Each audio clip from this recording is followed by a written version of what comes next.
Her understanding and experience in human energy fields and psychology, along with a highly intelligent and practical approach to solve problems, make her an excellent mentor. Over to you, Shivani ji. Lakshmanji, and thank you Thank you. everyone for joining us for this call today. We're so happy to be conducting this workshop, which is on being happy.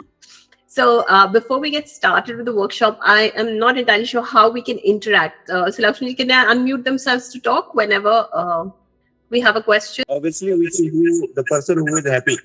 Happy person, great. Anyone else? And anybody would No. assign it to the not happy person? So, all of us would assign it to the happy person? Yes? So the interesting perspective I'm trying to bring over here is whether we see it this way or not, this reality, the way this world is structured, punishes you for being happy. It's just the way it is. At 9 p.m. in the night, you will be assigned more work because you are happy. Somebody who's always miserable, who's always playing the victim, manages to get away with a lot of stuff, which the happy people are punished for. So this is the perspective we wanted to introduce, that happiness is not always welcomed. You are punished for it. You are penalized for being happy. Knowing this, being aware of this, happiness becomes a choice, because by default, you will always slip into misery, because misery is what this world rewards. The more miserable you are, the more people will stand by you, the more they will try to support you, the more they will try to help you. Simple example, if you're feeling very happy, if you're just joyful, what do your friends tell you? Are you on drugs? Are you drunk? Yeah. But if you're really miserable, what do they tell you? What's wrong? Can I help? Is there anything I can do for you? So how does this reality work? It does not work to support happiness. Everything it does is to bring you to a state of average misery. And average is the word that we're going to talk about next. What does the word average mean in average is a mathematical term. Yeah. How do we calculate average? How do we calculate an average? Sum of all divided by the number of participants. Absolutely. So what do? We take the sum of everything divided by the number of participants, right? So we all know what an average curve looks like. There's another term in mathematics for an average curve. It's called the normal curve. So what is another word for average? Normal. Yes. What does the normal curve look like? It's a bell-shaped curve like that, which means that the maximum occurrences occur here. These are outliers and these are outliers. Yeah. So everywhere you're trying to be normal, you're trying to be an average Joe. And what is normal as far as happiness is concerned in this world? So what is the normal state of being? Is it being happy or is it being miserable? Because the average in today's world is misery, not happiness. So happiness, again, is not a default state for most people. The way this world is structured, you will get pulled back into misery all the time. In fact, the more miserable you are, the more average you are, the more accepted you are. If you're happy, you stick out. And we spend most of our lives trying to fit in. Very rarely do we choose to be happy. True? The way we distinguish between joy and happiness. And now what are we talking? Why are we talking about this? The reason we're talking about this is two things. Number one, happiness/joy are not your default states. At least not now as an adult. Maybe as a child, they were our default states. But the way this world is structured, we will always reset back to misery, because in this world, misery is rewarded and happiness is punished. It's just the way it is structured. Knowing this, can you still choose happy? Because then it becomes a conscious choice. It can't be a default or a backup plan or something that you spring back to when this current problem in your life goes away. It doesn't happen like that. It'll have to be choice. So I'll ask you another question. How many of us, forget outside people, how many of us are waiting to make, let's stick to money, are waiting to make that sum of money that after I have this money, I will be happy? Anyone has a goal like that? I will be happy, or I will be content, or I will be satisfied. Yeah, so I can see a lot of hands going up. So let's take an example. Say when I have 100 crores at my disposal, then I will be happy or content or satisfied or whatever you want to call it. Yes? Yes, everybody feels that. That in their head. And it may be different for different people, but the idea is we all think that will happen. How many people do you know who already have that number but are not happy?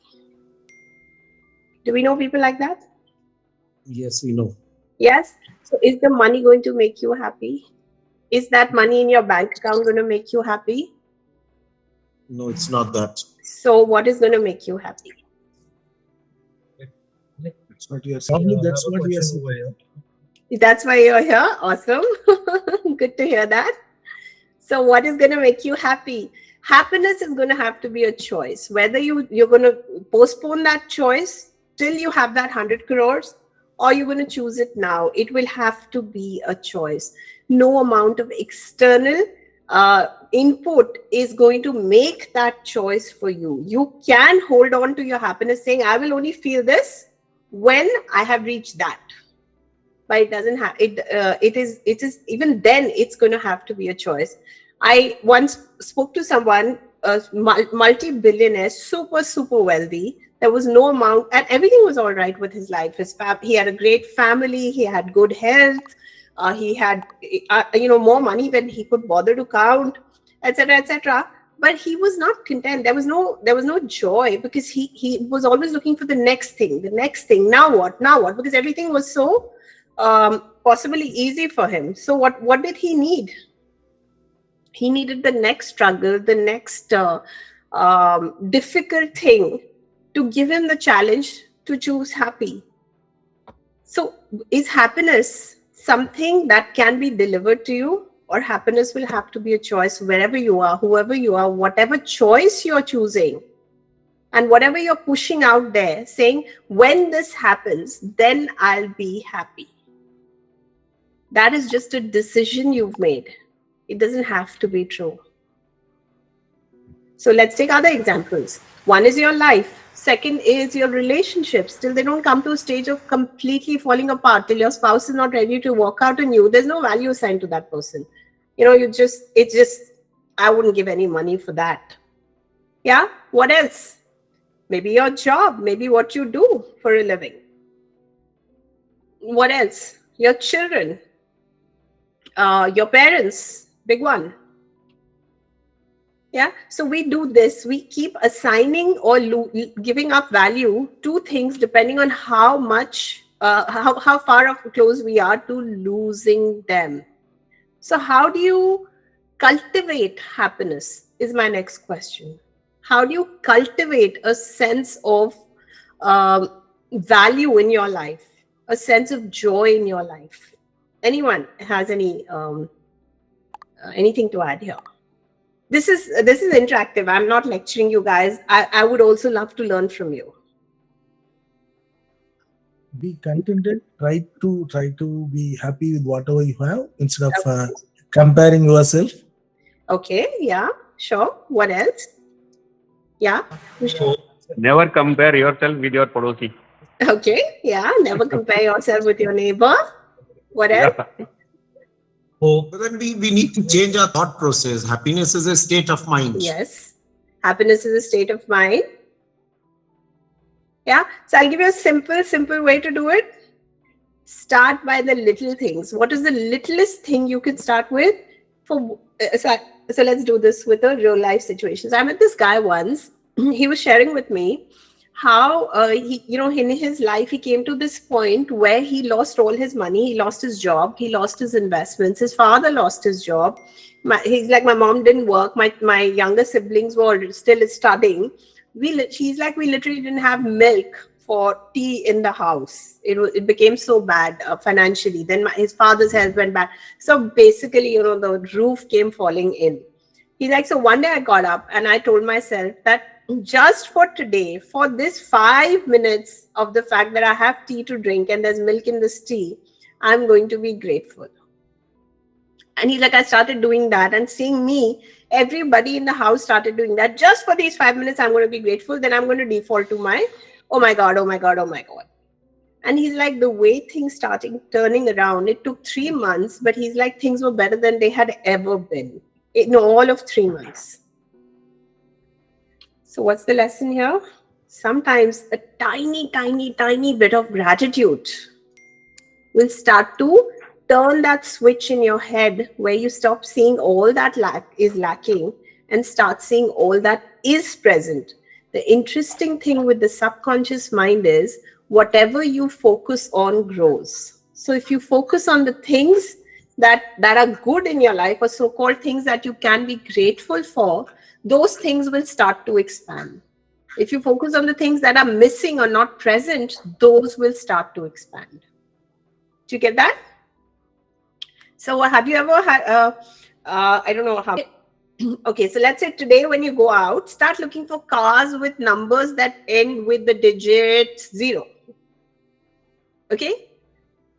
So the more you look for cars that end with the digit 0, you'll be surprised by how many cars out there have the digit 0 as their last digit. That information, that data already existed, but it wasn't filtered through your awareness because you were not actively seeking it. So another way to put it is, the universe always obliges you. Whatever you seek will find its way to you. So if you're constantly seeking misery, which is what the way this reality is structured, it makes us do. If we constantly seek misery, misery will find us. If you're constantly seeking what can go wrong, Murphy's Law, everything that can go wrong will find its way into our plate. If you seek the things that are making you joyful, if you show gratitude for, and this is not the gratitude of, oh, I should be grateful I have 5 fingers and 5 toes. No one is grateful for stupid things like that. But there's something you can find on a daily basis. I'm talking about starting from the bottom of the pile. Something you can find which can be really, really tiny to be grateful for. And can be something as inconsequential as, I'm grateful for this bird singing outside my window today. It doesn't have to be life-shattering. It doesn't have to be very big. And it definitely is, gratitude is not that feeling of be grateful you have food to eat. That's not gratitude. There's a Hindi word for it. It's called ehsan. That's ehsan. That's a very heavy energy. Be grateful you have this. Be grateful you have that. That's not gratitude. Gratitude is genuinely feeling happy for what you had. Doesn't matter how big or small it is. Doesn't matter if it makes sense to someone else or not. Or if it's something they think you should be happy about or not. Can you choose that even if it doesn't make sense to anybody? Can we not be normal? So how many of you are willing to be abnormal? Anyone? Or everyone spent their whole life trying to be normal? The average Joe. Anyone willing to be abnormal? Dave? Maybe. Anyone else willing to be abnormal? Katie? Abhinav? Mayur? Awesome. So can we allow ourselves to be abnormal, which actually is a derivation, Joma, hi, which is a derivation of the word above normal? Or are we going to spend our whole life being the average Joe, being the average normal guy? So why do we all want to be average? Why do we all, or at least most people spend their whole life being average? It starts with when you're a little kid and mom says, oh, you know, the average kid should start walking by 3 years old. My kid is not walking. What's wrong with him? If the average age to get married is this, you are not married. What's wrong with you? The average age to have kids after you've been married for so long is this. Why don't you have kids? What's wrong with you? What is the association? That if you're not average, you must be wrong. But just because you're not average doesn't mean you're wrong. You're just different. Can you ever, if you were born a unicorn, will you ever be an average horse? No, you'll always be a unicorn. You can be a below average horse. But as a unicorn, no one is equal to you. So how much of our lives have we spent trying to fit into the average Joes when no one is an average? Every one of us is unique. So we don't have to do the average thing. We don't have to be the average thing. We don't have to choose the average thing. Yes? So even if the average thing to do out there is to be miserable, is to complain, Yeah, that's a favorite. People love complaining, especially in the corporate scenario. If you praise the management or if you praise the company, what's wrong with you, weirdo? You're supposed to complain. That's your job. That's what the average thing to do is. So what if we could choose to be different? Not average, just me, not proving anything. This is who I am. And definitely not being apologetic for who you are, even if it doesn't make sense to somebody else. Yes? Awesome. So let's open the house for questions. Anything, guys. Anything related to the topic, obviously. Anyone has any questions? Hi, hosting. Abhimanyu here. Yeah, hi, Abhimanyu. Oh, sorry, I joined late. See, one thing is that when we are, always trying to be happy, that itself puts a lot of pressure on us, right? Yes, this is not Because you want to be joyful, track it, trace it. Why you are not joyful? Right? Very good. Yeah, very good point. So this, when we're talking about happy, we're not talking about you're always grinning and you're always smiling and you're always doing that. Yeah, that's not, again, that's fake. That's not true. If I want to be miserable, I'm free to be miserable. If I want to cry, somebody killed my cat, I don't have to be happy. I can be miserable. So it's not about continuously being in a state of ecstasy, which is probably what you do when you're on drugs. This is what is your average state? What is the state you maintain? Your default state? Is it happy or is it miserable? Because miserable is average, is looked at as what everybody is. So if you're miserable, you are just like everybody, so you fit in, so all is well with our world. It's like, for those of you who are into the Matrix trilogy, miserable is the state the Matrix likes to see you in. Happy is sort of disruptors to society. Does that make sense, Abhimanyu? Yes. Great, thank you. Yeah, Dave. Yes, sometimes I try to make such choices. Like it's very rare in my current days when I'm young and I'm trying to struggle with the career and stuff. But like when I do, I feel that yes, I am getting to a more calm state and like living in the present and trying to enjoy. But then I feel left out with the world. Like maybe I'll just be left out and I won't be successful. That's the thing. I get what you're saying. This is the feeling that I won't fit in. The feeling that I'm not like everybody else. Everybody else is in the rat race. What if I choose not to be, etc., etc.? Yes.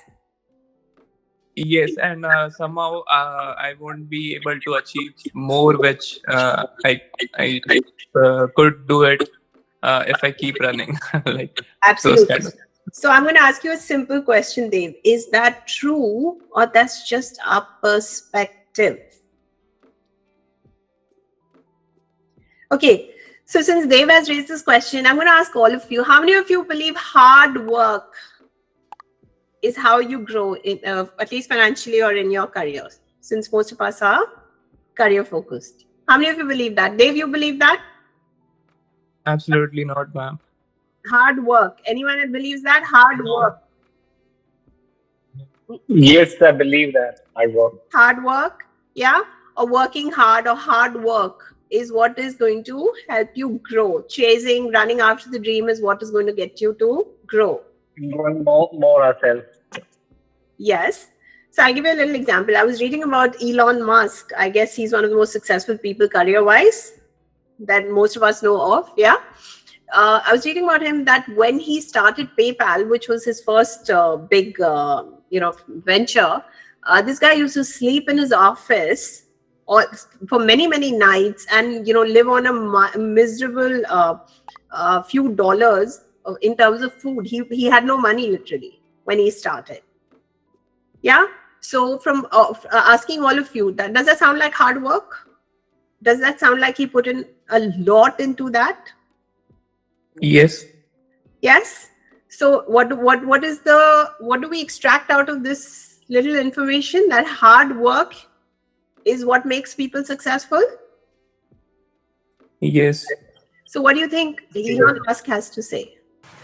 Do you think when he was doing that, he was thinking, oh, I need to work harder, I need to work harder? Or do you think he was coming from a space of, you know what, I'm having so much fun. I'm going to do more of this. I love what I'm doing. It's very interesting because those people that we are seeing from the outside and thinking they're working hard, those people think they're having fun. It's joy for them. It's fun for them. And interestingly, most people are waiting for money to choose happiness. But, money doesn't come with, happiness doesn't come with money. But when there is joy, money shows up. Do you get that? Yes, I agree with you. Money follows joy. Joy does not follow money. So when you do something and you do it literally from the joy of it, like I love being a programmer and I work days and nights programming, the money will show up for me. But if I'm programming because I should be working hard and it's the right thing to do, I will never be successful as a programmer. But to someone else, let's say someone who's a painter, what I do as a programmer looks like a mundane, boring job. So they think I'm working hard, but I'm not working hard. I'm happy. I'm really joyful doing what I do. So when you live from that space, you can create any kind of money. But until you're working from a space of this is the right thing to do.